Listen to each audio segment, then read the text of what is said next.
"11 stunning low-budget horror movie gems from the 80s that deserve your time."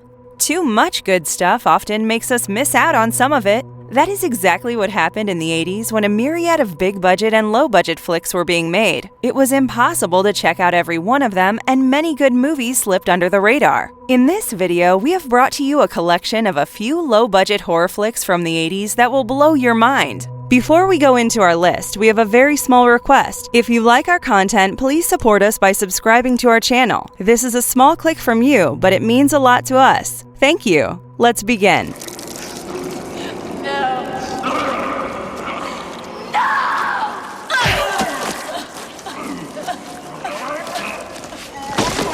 NECRONOMICONE, Book of the Dead, 1993. Horror anthologies can be rather intriguing with the right stories, and this one is a buffet of 3 spine-chilling plots. It starts off with H.P. Lovecraft, the famed horror writer, looking at the book Necronomicon in a library. He starts copying 3 selected stories from this book, and the stories unfold before us. The Drowned, The Cold, and Whispers deal with varied subjects such as bringing a dead child and wife back to life, a policeman finding an evil cavern, and a reporter who confronts a psycho doctor's clan. It is well known among horror fans that it is quite a tricky business to portray Lovecraft's ideas on screen. This film does a decent job and is pretty entertaining after the awful start. The first story is somewhat boring, but the film picks up the pace from the second story onwards. For us, the third story, titled Whispers, is probably the darkest of the lot. Brian Usna works his magic on this one as he builds the right ambiance for the plot where a policeman follows a criminal into an abandoned house. The dark and repulsive style of filming will take your breath away, and a better story would have made this a classic to remember. This horror anthology will surprise you with the quality of acting and has some extremely creepy moments to make it worth your time. It was fun to watch Jeffrey Combs play Lovecraft, and the makeup did a fairly good job of making him look like him.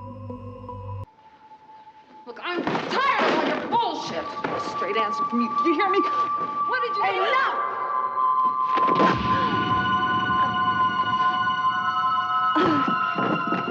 The Hunger, 1983. Miriam is one of the last surviving vampires and has been living for thousands of years. She feeds off the blood of unsuspecting victims in the city and promises the victims eternal life and youth. However, she skips the information that they wouldn't actually live forever, and when they start aging eventually, it would be a rapid process. Dr. Sarah Roberts is a scientist and physician who has worked on the secret of eternal youth herself. When Miriam's current muse John shows signs of aging, she takes him to Sarah. Miriam seduces Sarah and injects her with her own blood. What have you done to me? I've given you something you never dared dream of. What? Everlasting life.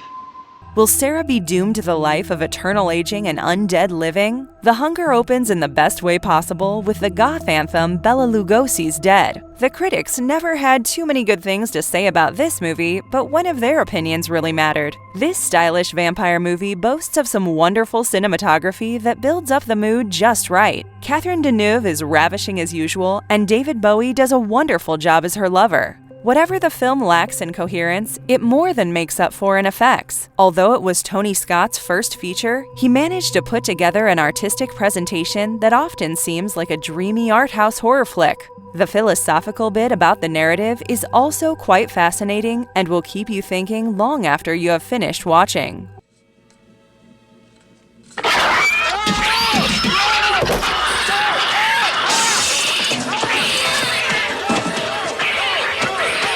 Of Unknown Origin, 1983. Most of us hate rodents, but how dangerous can a rat be? Well, as far as this movie is concerned, it depicts rats as pure evil capable of unspeakable damages. The story is about a man named Bart Hughes, who has a good life, and things take a horrifying turn when his wife and son leave for vacation. While he tries to work on his project, a rat in his basement wreaks havoc in the house. He becomes destructively obsessed about killing it, and thus begins the rat race that destroys most of his house. Will he ultimately be able to get the better of the rat?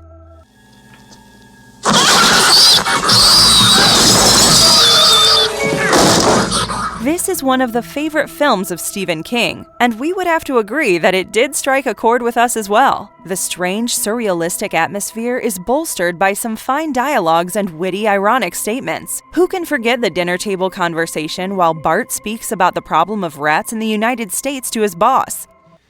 Did you know that over 1/5 of all the grain on this planet is destroyed by rats? You will see an established man fall apart as a rat undermines all his accomplishments and intelligence with its antics. It also happened to be the debut for actress Shannon Tweed, who later went on to work in several popular hits. This psychological drama will get on your nerves, and the more you watch, the more you will appreciate the performance of Peter Weller, who plays the protagonist. It is probably what led him to be cast as the lead in RoboCop. One pro tip before we go: do not show this movie to your girlfriend, especially if she is terrified of rats.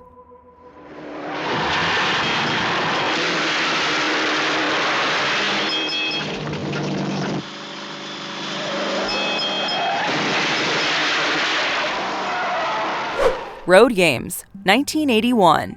Pat Quid is a laid-back truck driver who is driving across Australia. On his route, he encounters various travelers and hitchhikers, and he suspects that a killer is on the prowl. He picks up a hitchhiker named Pamela, who is the daughter of a powerful American diplomat, and together they discuss the chances to nab the killer. He also suspects the driver of a green van to be a serial killer and goes after him to catch him red-handed. However, all this actually makes him the suspect for the police. And then begins a cat-and-mouse game. Can Pat get hold of the notorious killer? The director Richard Franklin is also the man behind Psycho 2, and he brings a Hitchcockian thriller once more for his audience. From his style of filmmaking, it is evident that he is a Hitchcock enthusiast, and in more ways than one, this Australian movie will feel like Rear Window on the road. Stacy Keach is impressive as the truck driver, and a young Jamie Lee Curtis deserves a special mention for playing the mysterious hitchhiker. We were floored by the out-of-this-world cinematography that captured the best of Australia's outback. Even amidst the seriousness of the narrative, there are a couple of very funny moments to make things lighter. Wait patiently for the plot twist because the movie will keep you guessing till the very end. The twist, however, will leave you shell-shocked. It is not surprising that this is Tarantino's favorite Australian thriller. This movie is criminally underrated and deserves a lot more appreciation for being the accomplished thriller that it is.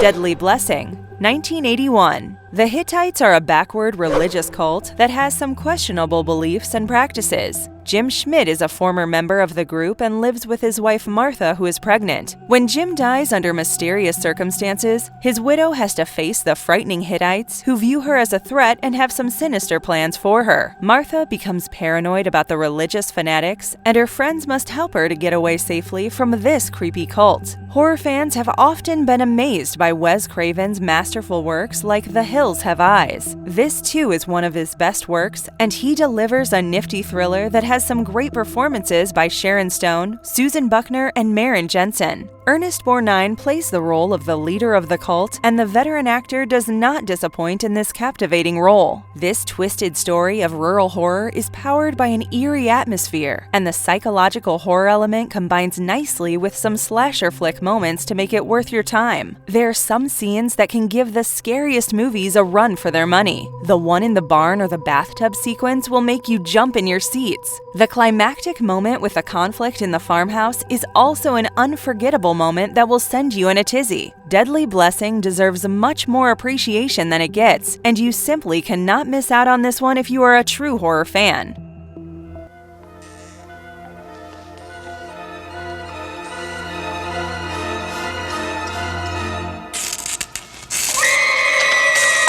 The House on Sorority Row, 1983.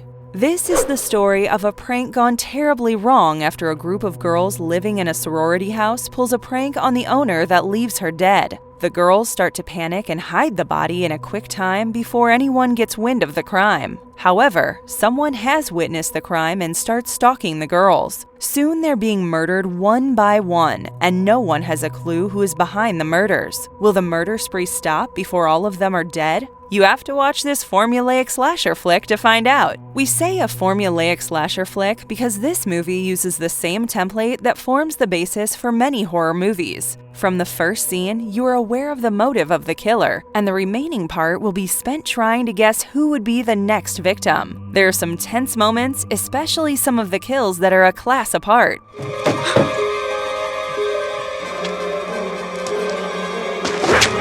We also loved the scene at the graduation party where the sorority sisters try their best to act normally after committing the unintentional murder. The stellar clown disguise is the stuff that nightmares are made of, and you might find some scenes disturbing if you are easily put off by graphic violence. The cast puts up a decent performance considering this is a low-budget slasher flick. Eileen Davidson, in particular, is enchanting as one of the leading ladies. The director, Mark Rosman, was inspired by some of the Italian horror classics like Diabolique, and even Tarantino appreciated the narrative for this one. The House on Sorority Row is no timeless classic, but definitely the right number for an entertaining horror movie night.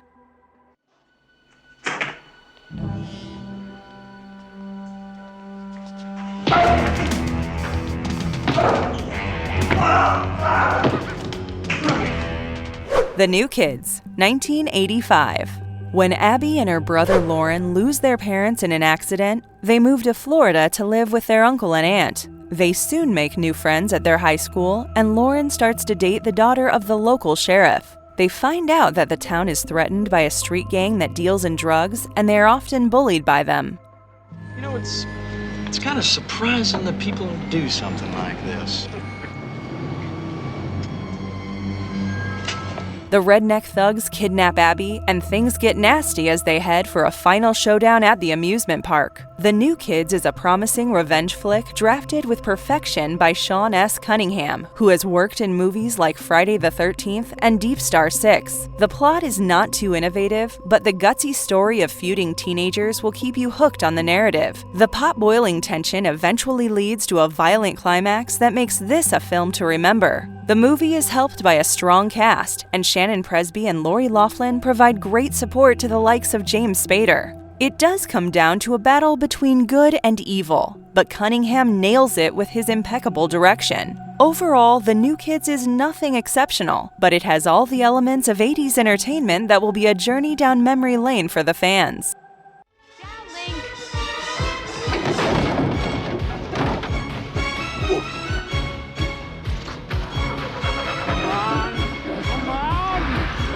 Link, 1986. This British horror film tells the story of Dr. Stephen Phillip, who stays in a Victorian mansion and performs experiments on 3 chimpanzees. He is trying to research the vital link between man and ape. He invites Jane to be his assistant, and she finds it strange that the chimpanzees seem a bit too man-like for comfort. She is greeted by one dressed as a butler, and Dr. Phillip seems to be missing. She stays on, but the chimps get more violent by the day, and it comes down to a violent final confrontation with Jane. The director of Link, Richard Franklin, is a die-hard Alfred Hitchcock fan, and the influence in his work is hard to miss. It is fascinating how intelligent apes can be, and the performances of the orangutan and chimpanzees used stand testimony to their brilliance. In fact, the makers used dye and prosthetic ears to make the orangutan look like a chimpanzee for the needs of the script. The ape that plays Link will win your heart with his antics. Elizabeth Shue and Terrence Stamp are pretty good in their respective roles, and you can't take your eyes off Elizabeth in one of the scenes where she is seen sans any clothing.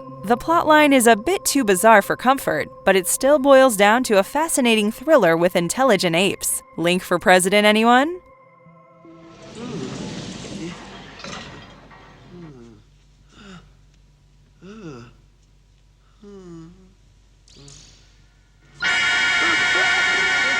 The Lift, 1983. The horror story is about an office lift that is showing signs of erratic behavior. It is sometimes trapping random people and almost suffocating them in the claustrophobic confines. The technician assigned to fix the problems finds nothing wrong with the technical configurations, He teams up with a determined reporter, and they soon discover that the lift is being used to perform some evil experiments with microchips. Is there an end to the deadly accidents? The Lift, or The Lift, has managed to be a favorite among the cult collectors over the years. The plot isn't the most powerful asset for this movie, but it still keeps the viewers engaged with some shocking moments and the slow suspense that prevails throughout the film. There are some unforgettable scenes that promise a few nightmares later on. The decapitation of the security guard by the elevator, where his disfigured, decapitated head falls down the shaft, is horrifying. This scene was filmed backward to avoid any risk of serious injury because the budget did not allow stuntmen or extravagant special effects. The direction of Dick Maas and the performance of a talented cast, including Hoop Stapel, adds to the charm of this movie. It is originally a Dutch film, and for many viewers, the English dubbing leaves much to be desired. The movie could have also benefited from darker cinematography, but even with such flaws standing out, this stylish thriller will remind you of the eerie creations of Stephen King.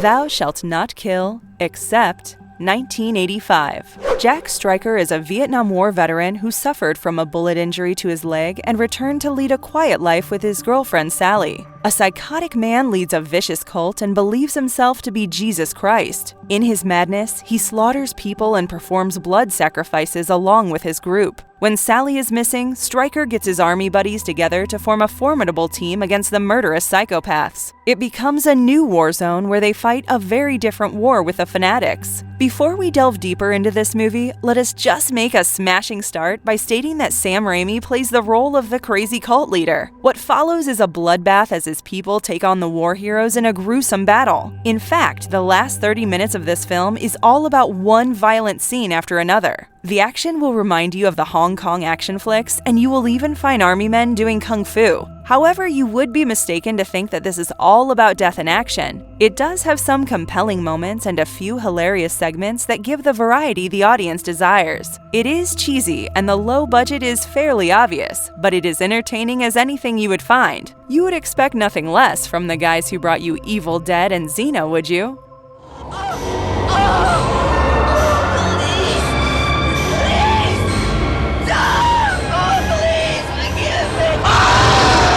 Retribution, 1987. George Miller is a depressed, failed artist who has no will to live. He tries to end his life on Halloween night by jumping from a hotel roof, but he somehow survives. He is then nurtured back to health by Dr. Jennifer Curtis, who also provides him with a will to live. However, a murder victim possesses his body and uses him to get his revenge on those who committed the murder. George has disturbing nightmares where he is forcing people to kill themselves in horrifying ways, but they might be a reality after all. If you take a list of low-budget supernatural thrillers, Retribution will stay right up there with a nice balance between character-driven plot and some gory violence. The believable characters are just like random people around you, and Dennis Lipscomb delivers a remarkable performance as the failed artist George Miller. Suzanne Snyder is alluring and caring at the same time and plays a very lovable character. It does have the cheesiness of 80s low-budget horror, but the special effects do belie the lack of funds. In fact, this movie has been provided just the perfect atmosphere, and the grim feel to the story keeps you on the edge of your seats.